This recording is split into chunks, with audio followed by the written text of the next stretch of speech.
ಸಮಮಿತಿ ಮತ್ತು ಅಸಮಮಿತಿ. ನಮ್ಮ ಸುತ್ತಲಿನ ಜಗತ್ತನ್ನು ಗಮನಿಸುತ್ತಾ ಹೋದರೆ ನಮಗೆ ವಿವಿಧ ಆಕಾರಗಳು ಕಾಣಸಿಗುತ್ತವೆ.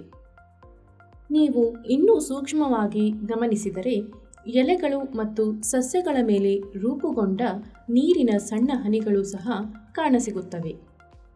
ಆ ಹನಿಗಳು ವೃತ್ತಗಳಂತೆ ಕಾಣುತ್ತವೆ. ಜೇನುಗೂಡಿನಲ್ಲಿರುವ ಜೇನುಕೊಡಗಳು ಒಟ್ಟಾಗಿ ಇರಿಸಲಾದ ಅನೇಕ ಷಡ್ಭುಜಗಳಂತೆ ಕಾಣುತ್ತವೆ.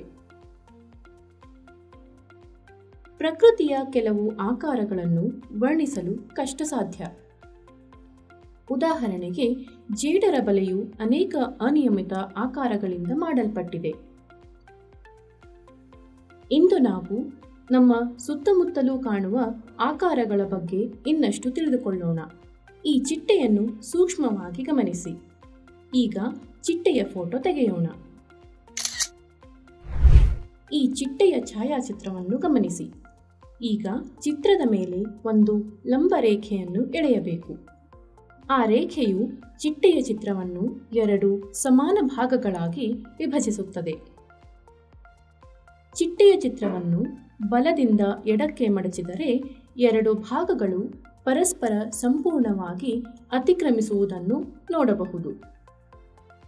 ಇದರರ್ಥ ಚಿಟ್ಟೆಯ ಆಕಾರ ಸಮಮಿತಿಯನ್ನು ಹೊಂದಿದೆ ಮತ್ತು ಇಲ್ಲಿ ಎಳೆದಿರುವ ಈ ಲಂಬ ರೇಖೆಯನ್ನು ಸಮಮಿತಿ ಅಕ್ಷ ಎಂದು ಕರೆಯುತ್ತೇವೆ. ಕೆಲವೊಮ್ಮೆ ಒಂದು ಆಕಾರವು ಒಂದು ಅಕ್ಷದುದ್ದಕ್ಕೂ ಮಾತ್ರ ಸಮಮಿತಿಯನ್ನು ಹೊಂದಿರುತ್ತದೆ. ಉದಾಹರಣೆಗೆ, ನಾವು ಈ ರೀತಿ ಅಡ್ಡರೇಖೆಯನ್ನು ಎಳೆದು ಚಿಟ್ಟೆಯ ಚಿತ್ರವನ್ನು ಮೇಲಿನಿಂದ ಕೆಳಕ್ಕೆ ಮಡಚಲು ಪ್ರಯತ್ನಿಸಿದರೆ ಆ ಎರಡೂ ಭಾಗಗಳು ಒಂದನ್ನೊಂದು ಅತಿಕ್ರಮಿಸದಿರುವುದನ್ನು ನಾವು ನೋಡಬಹುದು.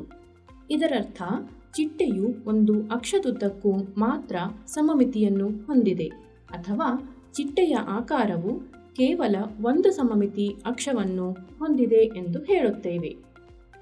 ನಿಮ್ಮ ತರಗತಿಯಲ್ಲಿ ಸಮಮಿತಿ ಹೊಂದಿರುವ ಅನೇಕ ಆಕಾರಗಳಿರುತ್ತವೆ. ಉದಾಹರಣೆಗೆ, ಪೆನ್ಸಿಲ್ ಅನ್ನು ತೆಗೆದುಕೊಳ್ಳಿ. ಈ ಪೆನ್ಸಿಲ್ನ ಬಾಹ್ಯರೇಖೆಯನ್ನು ಕಲ್ಪಿಸಿಕೊಳ್ಳಿ ಮತ್ತು ಪೆನ್ಸಿಲ್ನ ಬಾಹ್ಯರೇಖೆಯ ಮಧ್ಯದಿಂದ ಒಂದು ಲಂಬ ರೇಖೆಯನ್ನು ಎಳೆಯಿರಿ. ಪೆನ್ಸಿಲ್ನ ಆಕಾರವನ್ನು ಒಂದು ಬಾರಿ ಮಡಚಬಹುದು. ಈ ಲಂಬ ರೇಖೆಯನ್ನು ಸಮಮಿತಿ ಅಕ್ಷ ಎಂದು ಕರೆಯಲಾಗುತ್ತದೆ. ಚೂಪಾದ ತುದಿಯನ್ನು ಹೊಂದಿರುವ ಪೆನ್ಸಿಲ್ ಒಂದು ಸಮಮಿತಿ ಅಕ್ಷವನ್ನು ಹೊಂದಿದೆ. ನಿಮ್ಮ ತರಗತಿಯಲ್ಲಿರುವ ಕಪ್ಪು ಹಲಗೆ ಆಯತಾಕಾರದಲ್ಲಿದೆ. ಕಪ್ಪು ಹಲಗೆಯ ಬಾಹ್ಯರೇಖೆಯನ್ನು ಎಡದಿಂದ ಬಲಕ್ಕೆ ಮಡಚಬಹುದು ಮತ್ತು ಸಮತಲ ರೇಖೆಯುದ್ದಕ್ಕೂ ಮೇಲಿನಿಂದ ಕೆಳಗೆ ಮಡಚಬಹುದು. ಹಾಗಾಗಿ ಕಪ್ಪು ಹಲಗೆಯ ಬಾಹ್ಯರೇಖೆಯು ಎರಡು ಸಮಮಿತಿ ಅಕ್ಷಗಳನ್ನು ಅಥವಾ ಎರಡು ಸಮಮಿತಿ ರೇಖೆಗಳನ್ನು ಹೊಂದಿದೆ ಎಂದು ಹೇಳುತ್ತೇವೆ. ಈ ಗ್ಲೋಬ್ ಅನ್ನು ನೋಡಿ. ಇದು ವೃತ್ತಾಕಾರದಂತೆ ಕಾಣುತ್ತದೆ. ಒಂದು ವೃತ್ತವು ಅಪರಿಮಿತ ಸಮಮಿತಿ ರೇಖೆಗಳನ್ನು ಹೊಂದಿದೆ, ಏಕೆಂದರೆ ವೃತ್ತದ ಕೇಂದ್ರದ ಮೂಲಕ ಹಾದು ಹೋಗುವ ಯಾವುದೇ ರೇಖೆಯನ್ನು ಎಳೆದರೆ ಅದು ಯಾವಾಗಲೂ ವೃತ್ತವನ್ನು ಎರಡು ಸಮಾನ ಭಾಗಗಳಾಗಿ ವಿಭಜಿಸುತ್ತದೆ. ಆದ್ದರಿಂದ ವೃತ್ತವು ಅಪರಿಮಿತ ಸಮಮಿತಿ ರೇಖೆಗಳನ್ನು ಹೊಂದಿದೆ ಎಂದು ಹೇಳುತ್ತೇವೆ. ಕೆಲವು ಆಕಾರಗಳನ್ನು ಮಡಚಿದರೆ ಅವುಗಳ ಭಾಗಗಳು ಅತಿಕ್ರಮಿಸುವುದಿಲ್ಲ. ಈ ಪರ್ವತದ ಆಕಾರವನ್ನು ಗಮನಿಸಿ. ಇದಕ್ಕೆ ಒಂದು ಲಂಬ ರೇಖೆಯನ್ನು ಎಳೆದರೆ ಪರ್ವತದ ಬಾಹ್ಯರೇಖೆಯನ್ನು ನಾವು ಒಂದೇ ರೀತಿಯ ಎರಡು ಭಾಗಗಳಾಗಿ ವಿಭಜಿಸಲು ಸಾಧ್ಯವಿಲ್ಲ. ಈಗ ಇನ್ನೊಂದು ರೀತಿಯಲ್ಲಿ ಪ್ರಯತ್ನಿಸಲು ಒಂದು ಅಡ್ಡರೇಖೆಯನ್ನು ಎಳೆದು ನೋಡಿದರೆ ಆಗಲೂ ಕೂಡ ಪರ್ವತವನ್ನು ಒಂದೇ ರೀತಿಯ ಅರ್ಧ ಭಾಗಗಳಾಗಿ ವಿಭಜಿಸಲು ಸಾಧ್ಯವಾಗಲಿಲ್ಲ. ಆದ್ದರಿಂದ ಈ ಪರ್ವತದ ಬಾಹ್ಯರೇಖೆಯು ಸಮಮಿತಿಯನ್ನು ಹೊಂದಿಲ್ಲ ಎಂದು ಹೇಳಬಹುದು. ಆದರೆ ಪರ್ವತಗಳ ಹಿಂದಿನಿಂದ ಉದಯಿಸುವ ಸೂರ್ಯ ಸಮಮಿತಿಯನ್ನು ಹೊಂದಿದ್ದಾನೆ. ಸೂರ್ಯನು ವೃತ್ತಾಕಾರದಲ್ಲಿದ್ದಾನೆ ಮತ್ತು ವೃತ್ತವು ಅಪರಿಮಿತ ಸಮಮಿತಿ ರೇಖೆಗಳನ್ನು ಹೊಂದಿದೆ. ಆದರೆ ಆಕಾಶದಲ್ಲಿರುವ ಮೋಡಗಳು ಸಮಮಿತಿಯ ಆಕಾರದಲ್ಲಿಲ್ಲ. ನಮ್ಮ ಸುತ್ತಮುತ್ತಲಿನ ಎಲ್ಲ ವಸ್ತುಗಳು ಸಮಮಿತಿಯ ಆಕಾರದಲ್ಲಿಲ್ಲ. ಹೆಚ್ಚಿನ ವಸ್ತುಗಳು 3D ಆಕೃತಿಗಳಾಗಿವೆ. ಅವು ಉದ್ದ, ಅಗಲ ಮತ್ತು ಎತ್ತರವನ್ನು ಹೊಂದಿವೆ. ಉದಾಹರಣೆಗೆ, ಈ ಕುರ್ಚಿಯು 3 ಆಯಾಮಗಳನ್ನು ಹೊಂದಿದೆ.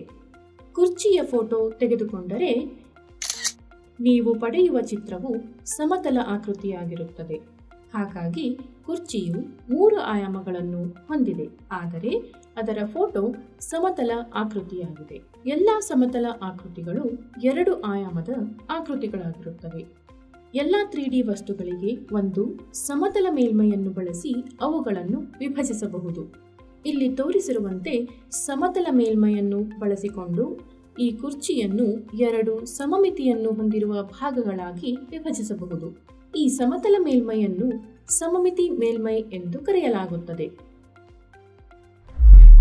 ಆದ್ದರಿಂದ ಕುರ್ಚಿಯು ಸಮಮಿತಿ ಮೇಲ್ಮೈಯನ್ನು ಹೊಂದಿದ್ದರೆ ನಿರ್ದಿಷ್ಟ ರೀತಿಯಲ್ಲಿ ತೆಗೆದ ಕುರ್ಚಿಯ ಛಾಯಾಚಿತ್ರವು ಸಮಮಿತಿ ರೇಖೆಯನ್ನು ಹೊಂದಿರುತ್ತದೆ. ಆಕೃತಿಯ ಆಕಾರವು ಆಯತಘನವಾಗಿದ್ದರೆ ಸಮತಲ ಮೇಲ್ಮೈಯೊಂದಿಗೆ ಅದನ್ನು 2 ಸಮಮಿತಿಯ ಭಾಗಗಳಾಗಿ ವಿಭಜಿಸಬಹುದು. ಆಯತಘನವು ಸಮಮಿತಿ ಮೇಲ್ಮೈಯನ್ನು ಹೊಂದಿದೆ ಎಂದು ನಾವು ಹೇಳಬಹುದು. ಒಂದು ಆಯತಘನದ ಎಲ್ಲ ಸಮಮಿತಿ ಮೇಲ್ಮೈಗಳನ್ನು ನೀವು ಕಂಡುಹಿಡಿಯಬಹುದೇ? ಒಂದು ಕಾಗದವನ್ನು ತೆಗೆದುಕೊಳ್ಳಿ ಮತ್ತು ದೊಡ್ಡ ಆಂಗ್ಲ ಅಕ್ಷರ ಎ ಯನ್ನು ಬರೆಯಿರಿ. ಇಲ್ಲಿ ತೋರಿಸಿರುವಂತೆ ಎ ಅಕ್ಷರದ ಮೇಲೆ ಒಂದು ಗೆರೆಯನ್ನು ಎಳೆಯಿರಿ. ಈಗ ರೇಖೆಯುದ್ದಕ್ಕೂ ಕಾಗದದ ಮೇಲೆ ದರ್ಪಣವನ್ನು ಇರಿಸಿ. ದರ್ಪಣದಲ್ಲಿನ ಪ್ರತಿಬಿಂಬವನ್ನು ಗಮನಿಸಿ. ದರ್ಪಣದ ಮೇಲಿನ ಪ್ರತಿಬಿಂಬವು ಎ ಅಕ್ಷರದ ಅರ್ಧ ಭಾಗವಾಗಿದೆ. ಆದ್ದರಿಂದ ಎ ಅಕ್ಷರವು ಸಮಮಿತಿಯನ್ನು ಹೊಂದಿದೆ ಎಂದು ಹೇಳಬಹುದು.